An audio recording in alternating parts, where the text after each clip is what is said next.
Willkommen zurück auf meinem YouTube-Kanal. Wenn ihr neu seid, herzlich willkommen. Ich möchte euch in diesem Video das Coros Trainings Hub vorstellen. Ich bin aktuell in der Beta drin und kann euch hier ein paar kleine Eindrücke zeigen. Ich werde euch Schritt für Schritt zeigen, was hier alles im Trainings Hub enthalten ist. Und für alle, die Swift nutzen, werde ich auch zeigen, wie ihr in Zukunft eure Daten entsprechend in Coros hinterlegen könnt. Viel Spaß! Ja, dann sind wir auch schon hier bei Coros in der Oberfläche bzw. in der Web-Oberfläche.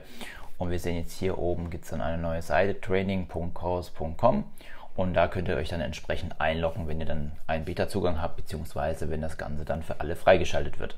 Ja, wenn ihr euch dann entsprechend eingeloggt habt, kommt ihr auch schon direkt aufs Dashboard. Wir sehen jetzt hier oben einmal das Dashboard, Evolab Matrix, Workout List und Kalender. Das Ganze ist die Oberfläche nur für Athleten, das heißt also es ist jetzt keine Traineroberfläche, die wir hier sehen, sondern wirklich die reine Athletenoberfläche. Viele Sachen sind auch schon bekannt aus der App. Wir sehen jetzt zum Beispiel einmal dann hier links, die erste Kachel ist der Marathon-Level. Und wenn ihr dann nicht wisst, was jetzt zum Beispiel die Zahl bedeutet, 57,8, könnt ihr auch auf dieses i hier drauf drücken und dann bekommt ihr auch eine kleine Übersicht. Und da sehen wir jetzt auch schon, das Ganze ist momentan noch in Englisch gehalten, das heißt, hier ist leider noch gar nichts übersetzt. Die 57,8 bedeutet hier zum Beispiel, dass ich meinen Marathon zwischen 4 bis 5 Stunden schaffen kann. Beziehungsweise wenn ich jetzt mich steige auf 61, wäre hier 3,5 bis 4 Stunden möglich. Ob ich das jetzt schaffen würde, kann ich jetzt schlecht einschätzen. Ich bin selber halt noch kein Marathon gelaufen. Dann als nächste Karte sehen wir dann auch hier die Müdigkeitsübersicht der letzten 7 Tage. Und hier ist der Average ist 42 bei mir. Wir sehen jetzt hier, es geht hier so ein bisschen runter, weil jetzt hier mein Workout, ich ein bisschen weniger gemacht habe. Es ist bei mir immer so, im Winter mache ich ein bisschen weniger als im Sommer. Und ich war jetzt auch noch krank, das werden wir auch gleich noch sehen. Das sieht man auch ganz gut. Und da dauert es bei mir immer ein bisschen wieder, dass ich da wieder in den Rhythmus reinkomme. Dann sehen wir hier auch den 7-Day Running Performance und dann sehen wir hier, ich habe jetzt nur einen einzigen Lauf. Ich laufe momentan nur einmal die Woche, weil ich es momentan nicht mehr schaffe von der Zeit. Der war jetzt gut und dann sehen wir jetzt auch hier, dass der wie gesagt 100% gut ist und so bekomme ich hier die Wocheneinschätzung. Ja, als nächste Kachel sehen wir dann die letzten 7 Workouts. Wir sehen jetzt hier, bei mir ist es sehr radfahrlastig. Ich habe jetzt ganz viel Indoor-Rad gemacht und bin immer nur sonntags laufen gegangen. Und hier könnt ihr auch schon euch die entsprechenden Läufe anschauen. Wenn ihr jetzt hier auf zum Beispiel den letzten hier draufklickt, dann geht hier ein extra Fenster auf und dann bekommt ihr nochmal eine Anzeige und wir sehen hier ganz gut, ich habe hier nämlich gefilmt die ganze Zeit. Da habe ich dieses Coros-Video gemacht für die Navigation und dann sieht man oft, wie oft man eigentlich anhält und filmt. Ihr könnt euch dann die ganzen Parameter nochmal einblenden lassen, also hier Power, dann die Kadenz und hier den Anstieg. Wir sehen hier, ich bin den Berg hochgelaufen und so könnt ihr auch nochmal in die Analyse gehen. Ihr habt auch nochmal hier die Möglichkeit, euch die ganze Karte anzuschauen, wo ihr euch bewegt habt. Und so habt ihr nochmal alles hier komplett in der Web-Oberfläche angezeigt. Ihr seht auch oben, mit welcher Uhr ich da gelaufen bin und hier die ganzen Parameter. Des Weiteren könnt ihr euch noch die Times-Zonen anschauen, also beziehungsweise die Pace-Zonen, welcher Pace ihr euch befunden habt, beziehungsweise die Herzfrequenz-Zonen, wo ihr unterwegs wart. Und theoretisch könntet ihr hier auch noch einen Kommentar hinterlegen.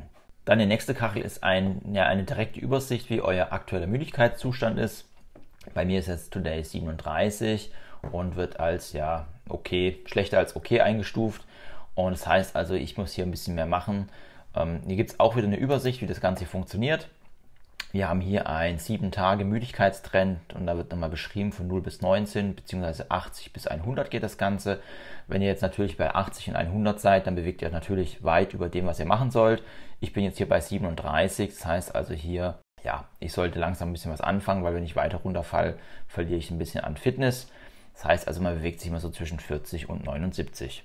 Aber ich finde es eigentlich ganz gut, so hat man das direkt auf einen Blick, was das Ganze bedeutet. Dann bekommen wir hier noch ein 7-Tage-Workout-Übersicht, wie mein Trainingsload war. Da bekommen wir aber auch nur gesagt, da habe ich nochmal eine bessere Grafik angezeigt. Dann habe ich hier nochmal eine Anzeige über meine aktuelle Herzfrequenzzone. Die werden auch berechnet. Also wenn ihr die Uhr viel tragt, dann bekommt ihr die angezeigt. Also wir sehen hier Resting, Herzfrequenz, maximale und den Laktatschwellenwert, den ich habe. Das liegt bei mir bei 157. Und so entsprechend werden hier die Herzfrequenzzonen eingeteilt. Das gleiche ist hier in der Pace-Zone, die wird dann auch entsprechend, abhängig auch von der Laktatschwelle und der Speed berechnet und dann habt ihr hier auch nochmal eine Pace-Zone-Übersicht. Ihr könnt aber, wenn ihr jetzt hier zum Beispiel einen Test gemacht habt beim Arzt, der euch gesagt hat, wie eure Herzzonen sind, habt ihr auch die Möglichkeit, hier unten links auf dieses Icon zu gehen, beziehungsweise euer Bild, euer Profilbild hier drauf zu klicken und dann kommt ihr hier auf eure Personal Information, also eure eigenen Informationen. Und dann seht ihr auch schon, dass hier unten auch nochmal die Herzzonen einstellen könnt. Einmal könnt ihr hier mit der maximalen Herzzone arbeiten, dann könnt ihr mit der Reserve arbeiten. Das heißt also, hier wird dann einfach die prozentuale Reserve angenommen. Oder hier mit Laktatschwellenzonen könnt ihr arbeiten und dann werden entsprechend hier die Herzfrequenzzonen berechnet. Aktuell ist das Ganze ja auf die Reserve eingestellt. Wir sehen hier, Rested ist 45 und maximal ist 180 und dann wird das entsprechend hier berechnet. Ich kann aber auch hier auf Laktat gehen, dann sieht man hier, die Laktatschwelle ist bei 157 und dann werden auch hier entsprechend Herzfrequenzzonen eingeteilt. Also je nachdem, wie ihr das machen möchtet, ich laufe immer gerne auf diese Reservezone und dann könnt ihr entsprechend das Ganze unten abspeichern und habt hier dann entsprechend die Daten auf der Uhr. Des Weiteren habt ihr auch noch die Möglichkeit, hier euer Marathon, Halbmarathon bzw. die Zeiten einzugeben für 5 und 10 Kilometer, die ihr schon mal gelaufen seid, dann sind die hinterlegt und hier könnt ihr theoretisch auch noch private Einstellungen vornehmen, was hier alles veröffentlicht werden soll. Dann bekomme ich hier einen Überblick meines Future Plans, also mein zukünftiger Plan, den ich habe. Da kommen wir aber auch noch gleich dazu, da möchte ich euch gleich noch was zeigen. Deswegen ist hier noch nichts drin. Dann habe ich hier meine Personal Running Records der letzten 4 Wochen. Dann bekomme ich hier angezeigt, was ich da alles gemacht habe. Wir sehen hier am Sonntag habe ich tatsächlich meinen neuen Rekord gelaufen in den letzten 4 Wochen, weil ich jetzt auch viel laufen war. Das kann ich aber nochmal einteilen, einmal in 12 Wochen. Dann bekomme ich hier schon mal mehr Daten. Oder ich kann aufs halbe Jahr zurückgehen. Oder halt All-Time. Dann bekomme ich hier alle Daten angezeigt. Und wir sehen hier, dass im September hier meine Hochphase war. Da habe ich einen Trainingsplan gemacht und entsprechend waren da hier meine Zeiten. Als letzte Kachel haben wir dann noch die Race Prediction. Das heißt also die Vorhersage, was Coros errechnet. Ich bin ja bis zum Halbmarathon selber gelaufen und das ist dann auch die Zeiten, die ich tatsächlich gelaufen bin. Also 1,54 war meine Zeit, die ich gelaufen bin. Den Marathon, wie gesagt, kann ich nicht einschätzen, habe ich noch nicht gemacht. Er würde mir jetzt 4 Stunden und 8 prognostizieren. Muss aber ehrlich sagen, die 1 Stunde 54 waren für mich schon wirklich nicht so einfach. Deswegen weiß ich nicht, ob ich die 4 Stunden 8 schaffen würde. Muss ich mal ausprobieren. Mal gucken, wenn ich mal Zeit habe, teste ich das Ganze mal. Ja, das ist jetzt hier die Standardauflistung.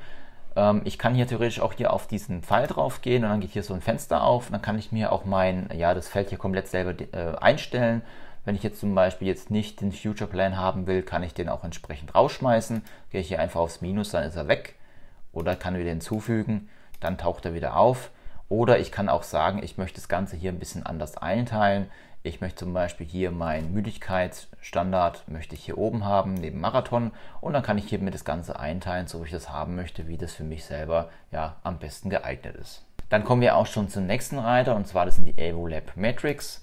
Und das kennen wir eigentlich auch schon von der App. Wir sehen, das dauert einen kleinen Moment, bis es geladen ist. Dann bekomme ich auch mein Trainingsload Management angezeigt. Das heißt, hier bekomme ich einmal meine Müdigkeit, dann Load Impact, also wie viel ich da genutzt habe, beziehungsweise wie anstrengend das ganze Workout war und meine Fitness bekomme ich angezeigt. Damit sehen wir eigentlich ganz gut hier bei Load Impact. Ich habe hier meinen Halbmarathon gelaufen, das ist hier die Spitze und danach ging auch die Müdigkeit hoch und die Fitness.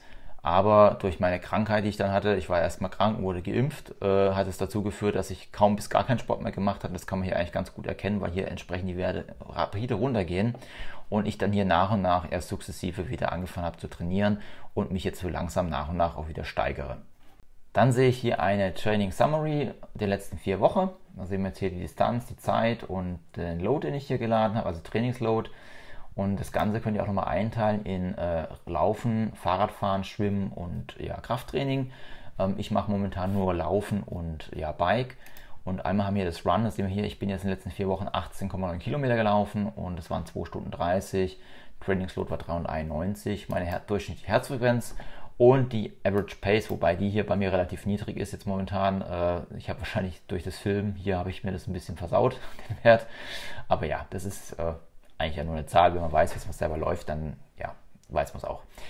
Dann habe ich noch die Möglichkeit, hier meinen Bike-Modus anzuschauen. Da sehen wir hier, das Ganze ist tatsächlich Indoor-Rad, das ich gefahren bin. Also wir sehen hier, ich bin jetzt 146 Kilometer im Keller gefahren, 4 Stunden 46, 9 Mal war das Ganze und hier mein Trainingsload war 542 bei einer Herzfrequenz von 37 im Schnitt.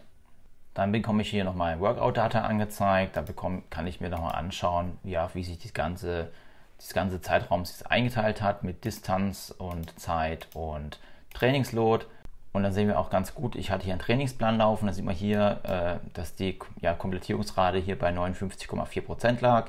Ich habe 271 Kilometer von den 457 gemacht und dann sieht man eigentlich ganz gut, wenn man hier auf so einen Balken geht, dass ich hier, geplant war 49,2 Kilometer, gemacht habe ich 7,34 Kilometer. Das heißt also, ich bin hier nicht in meinem Trainingsplan drin.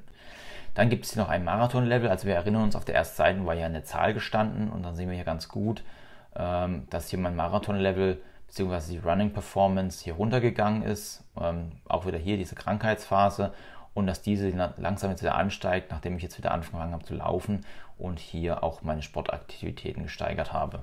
Dann bekommen wir hier nochmal eine 4 Wochen Intensitätsübersicht und wir sehen hier, ich habe erst August die Uhr gehabt, das heißt, also hier vorne gibt es überhaupt gar keine Daten von mir. Wenn ihr die Chorus-Uhr schon länger habt, habt ihr natürlich mehr Daten wie ich. Und dann gibt es hier einfach nochmal eine Übersicht, wie viel ihr im harten Bereich, also im anstrengenden Bereich, im Medium-Bereich, im Easy-Bereich unterwegs wart. So habt ihr so ein bisschen Übersicht, ob ihr euer Training auch ausgewogen über die Zeit gestaltet. Dann bekommt ihr eine VMAX-Übersicht, also ich glaube, das ist alles selbstredend. Das hat sich bei mir jetzt hier tatsächlich nicht verändert. Dann bekommt ihr nochmal die klassische Übersicht des Trainingsloads, also das heißt, wenn ihr trainiert, müsst ihr ja immer in dieser blauen Wolke hier drin sein. Wir sehen, ich bewege mich hier momentan so ein bisschen unterhalb dieser Wolke. Das ist gerade so, ja, Fitness halten. Ziel ist natürlich, wenn man seine Sachen ausbaut, dass man hier wieder darüber hinausgeht. Wir haben jetzt auch hier die Zahlen von 0 bis 700 und wenn ihr ein Trainings macht, ein Workout, dann bekommt ihr hier, das sieht man hier oben nochmal, Total Load 542 habe ich in 4 Wochen gesammelt. Das sind diese Zahlen, die wir hier an der Seite sehen. Und wenn ihr zum Beispiel hier, ich bin jetzt momentan hier auf 269 und ich mache jetzt eine Übung, anstrengende Übung, die hat einen Total Load von 100, dann wären es 369 und dann würde ich mich hier oben in diesem Bereich bewegen, was dann optimal in der Wolke wäre. Dann habt ihr nochmal hier die Resting Heart Rate, also hier ja, die Regenerationsherzrate. Dadurch, dass ich die Uhr momentan nicht täglich trage, sondern nur halt zum Training, fehlen mir hier natürlich jetzt die Daten. Wir sehen hier, ich habe es am Anfang hier täglich getragen, hier haben wir auch einen Wert. Die Resting bzw. Ruheherzfrequenz, die ich bei mir eingetragen habe, habe ich tatsächlich von meinen Garmin-Uhr genommen, die ich am Anfang getragen habe, beziehungsweise viel getragen habe, auch über Nacht. Und deswegen habe ich jetzt hier auch keine Werte zur Verfügung. Dann habe ich hier unten hier die Pace-Zone. Da kann ich dann mir das Trainingsload, Distance und Time anschauen. Und dann kann ich hier angucken, beziehungsweise sehe dann, wo ich zum Beispiel hier meine meiste Anstrengung hatte in Zone 3, prozentualer Anteil und wie viel Trainingsload ich da gesammelt habe in den letzten 4 Wochen. Zur Erinnerung, die Pace-Zonen werden hier vorne am Dashboard, kann man die nochmal sehen. Das sind diese 6 Zonen hier, die wir hier haben. Und die werden hier entsprechend nochmal aufgelistet bei den Pace-Zone Distribution. Dann haben wir hier nochmal die Übersicht, was mein Schwellenwert ist. Wir sehen hier, der Schwellenwert liegt bei 508 von der Zeit und bei der maximalen Herzfrequenz, beziehungsweise bei der Schwellenherzfrequenz von 158. Als nächstes haben wir noch die Distanzzonen-Distribution und da sehen wir hier auch, da musste ich erstmal gucken, was er genau meint ist. Da gehen wir auch wieder auf das I und dann sehen wir hier, dass das Ganze eingeteilt ist in den Kilometern. Also wir haben hier Zone 1 ist 5 Kilometer, Zone 2 ist 5 bis knapp vor 10, Zone 3 10 bis 15 und so weiter und so weiter. Und das Ganze geht dann bis über 25 Kilometer. Und da sehen wir ganz gut, ich habe jetzt hier einen Halbmarathon gelaufen, da war ich noch in der Zone 5 unterwegs. In der Zone 6 habe ich noch kein Workout gemacht, also ich bin nie mehr als 25 Kilometer gelaufen, deswegen ist hier auch kein Wert enthalten. Und dann kann ich mir hier zum Beispiel nochmal das Trainingsload angucken, wie entsprechend wie viele Kilometer ich laufe. Wenn ihr also viele 10er lauft, dann bewegt ihr euch natürlich hier mehr in Zone 2. Und so entsprechend, wie ihr natürlich lauft, habt ihr dann hier die Aufteilung. Könnt auch da nochmal schauen, ja, wie anstrengend euch, beziehungsweise welche Läufe für euch die anstrengendsten Läufe waren. Das Ganze gibt es dann auch nochmal für die Herzfrequenzzonen. Also die Zonen haben wir auch auf der ersten Seite definiert. Und da könnt ihr auch nochmal schauen, wie viel ihr entsprechend in welchen Zonen gebracht habt. Also wir sehen hier, die meisten Kilometer habe ich tatsächlich in Zone 1 und 2 verbracht, die wenigsten Zone 3 und 4 und 5. Das ist auch gut so, weil hier oben Zone 3 und 4 ist eigentlich das, was man dann so bei Intervallen etc. macht. Hier sollte man eigentlich in Zone 4 jetzt nicht dauerhaft laufen. Dann als nächsten Reiter bekommt ihr die Workout-List und hier könnt ihr euch dann Ganze nochmal hier die Workouts anschauen. Wir sind jetzt hier, ich bin hier ganz viel geradelt und ja, die Läufe kamen dann später. Wir können uns auch nochmal hier pro Seite mehr anzeigen lassen, machen jetzt einfach mal 50 Stück und dann bekommt ihr hier nochmal alle Workouts aufgelistet, die ihr hier gemacht habt. Ja, dann kommen wir eigentlich schon zum interessantesten Teil und zwar das ist der Kalender. Der Kalender ist im ersten Step, also mich erinnert so ein bisschen an Training Peaks, muss ich sagen, also sehr stark sogar an Training Peaks. Wir haben jetzt hier einmal den Trainingsplan, dieses Graue hier, das ist das, was ich angesprochen habe, den ich nicht gemacht habe. Das ist so grau hinterlegt. Dann habe ich hier die Sachen, die hier blau hinterlegt sind und hier mit diesem grünen Rädchen zum Beispiel, das sind die Workouts, die ich gemacht habe. Wir bekommen dann rechts hier eine kleine Statistik über die Woche. Also wir sehen jetzt hier einmal die Base Fitness, Load Impact und Müdigkeit. Und dann sehen wir auch hier zum Beispiel beim Laufen, ich hätte hier, ja, das habe ich ja fast erfüllt sogar, überbefüllt. Ich habe 48,94 Kilometer war ich jetzt unterwegs mit meinen Workouts und 43,8 hätte ich machen müssen, aber das kommt jetzt einfach daher, weil ich hier viel Fahrradfahren war. Und dann sehen wir hier unten nochmal die Auflistung, was entsprechend hierfür verantwortlich war. Dann bekomme ich oben hier so eine Übersicht mit meinen Workouts und hier, ja, wie ich mich da entwickelt habe. Wir sehen jetzt hier wieder die Krankheitsphase, wo es hier runter geht und dann hier langsam wieder nach oben. Und ich habe hier oben auch noch die Möglichkeit, hier die Workout Times und die Distanz anzeigen zu lassen. Das hatten wir auch schon auf der mittleren Seite, beziehungsweise hier bei Aerolab Metrics. Was hier aber jetzt ganz gut ist, ich kann jetzt hier einmal, wenn ich auf so Feld gehe, also in der Zukunft, ne, gibt es hier so ein Plus, dann kann ich mir auf so ein Plus gehen und dann kann ich hier mir tatsächlich auch Workouts und Trainings hinterlegen. Also ich kann jetzt hier sagen, ich möchte hier ein Workout machen, dann bekomme ich hier schon mal so eine Anzeige angezeigt und ich kann mir dann entsprechend hier ein Cycling, Schwimmen oder ein Krafttraining machen. Zum Beispiel kann ich sagen einfach Run, das nenne ich jetzt einfach mal Test Chorus. Ja. Und dann kann ich mir hier einfach Sets zusammenstellen. Ich kann dann sagen, ich möchte hier laufen und dann kann ich einfach sagen, hier Pace oder Power. Dann sage ich hier einfach ein Set. Dann kann ich hier die Zeit stellen, die Power-Distanz. Ich kann zum Beispiel sagen, ich möchte jetzt hier 2 Kilometer das machen. Und danach gibt es ein Abkühlen. Und dann kann ich das Ganze auch noch duplizieren. Und kann das hier entsprechend auch hin und her schieben. Also kann man hier entsprechend mein Workout zusammenstellen, wie ich es benötige. Beziehungsweise kann hier auch ein neues hinzufügen und einfach auf Add drauf gehen und das Ganze hier speichern. Dann bekomme ich jetzt hier wird sich das Ganze entsprechend gespeichert und wir sehen jetzt auch hier dann gleich angezeigt, die Distanz 7 Kilometer laufen war jetzt hier geplant. Ich bin natürlich jetzt schon zweimal radeln gewesen, deswegen sind jetzt 44 Kilometer. Aber wenn ihr jetzt einen Trainingsplan macht, dann wisst ihr immer, ob ihr im Plan seid oder nicht im Plan seid.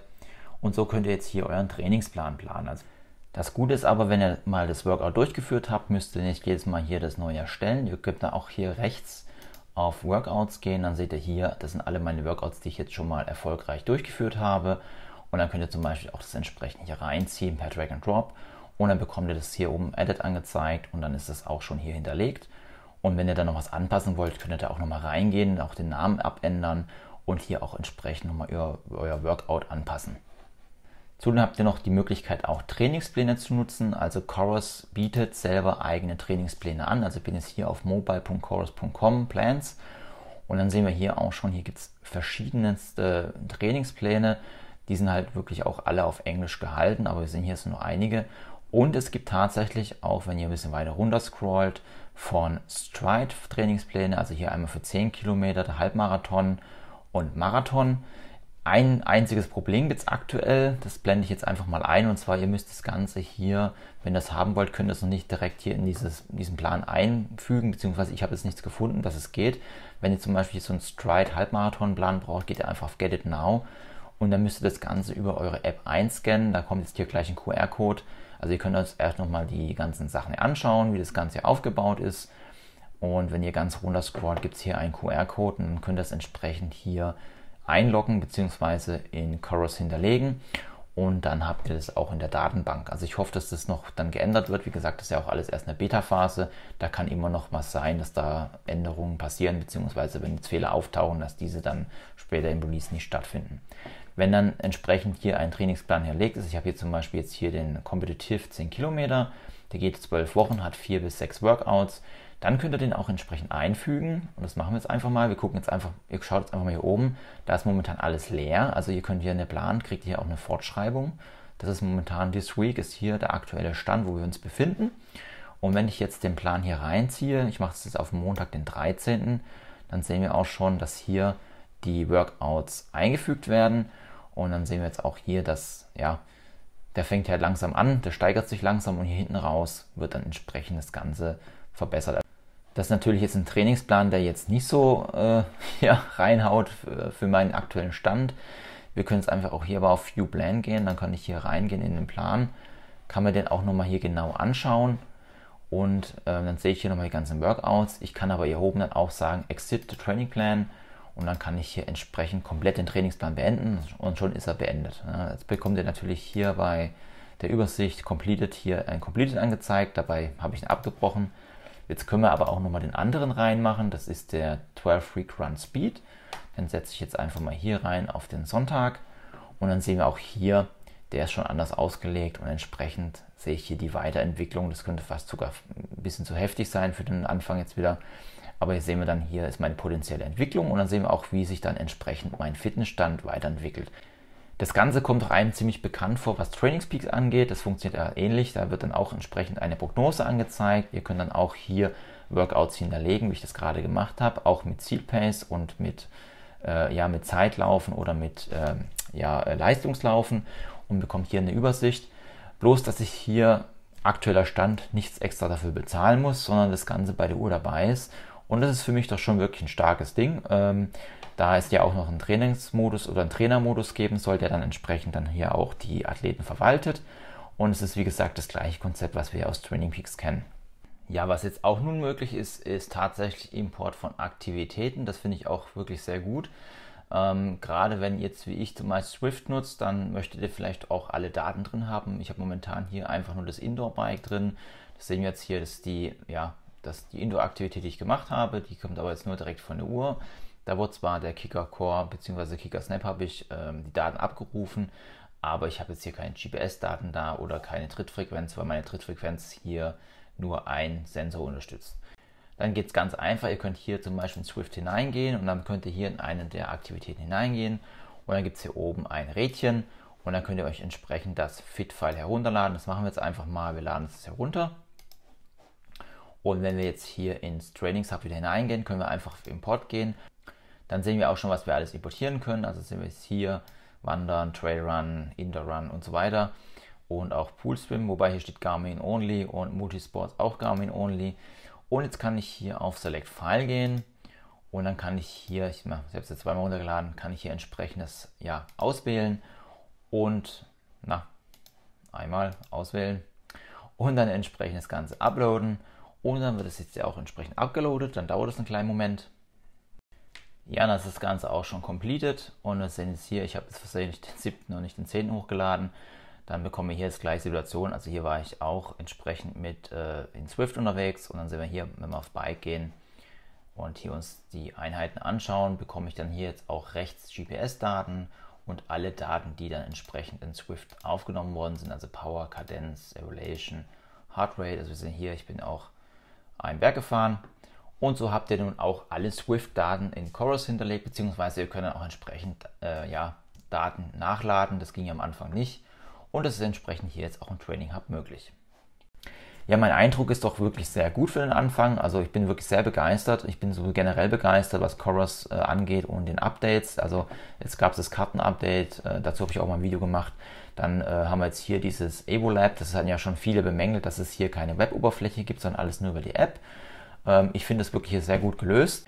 Ich habe hier die Sachen alle auf einen Blick. Ich sehe hier, wie mein Fortschritt ist. Ich sehe, wie mein Abbau ist, wenn es mal schlecht läuft. Also ich finde es allem eine sehr gute Lösung und ist wirklich sehr, sehr gut integriert. Ja, wenn ihr noch Fragen zu dem Ganzen habt, spezielle Fragen, gerade wenn ihr zum Beispiel noch keine Chorus-Uhr habt und ihr seid vor der Entscheidung, wollt ein bisschen hierzu was wissen, fragt mich einfach. Ich schaue auch gern für euch nach. Wie gesagt, ich bin da aktuell in der Beta, bin da bereit, auch mal was nachzuschauen. Wenn euch weiterhin Videos rund um Sportuhren interessieren, Chorus, Garmin etc., dann lasst doch auch gerne ein Abo da. Ich würde mich auf jeden Fall freuen, euch wieder auf meinem Kanal begrüßen zu dürfen. Ansonsten wünsche ich euch alles Gute, bleibt gesund und tschüss, bis zum nächsten Mal.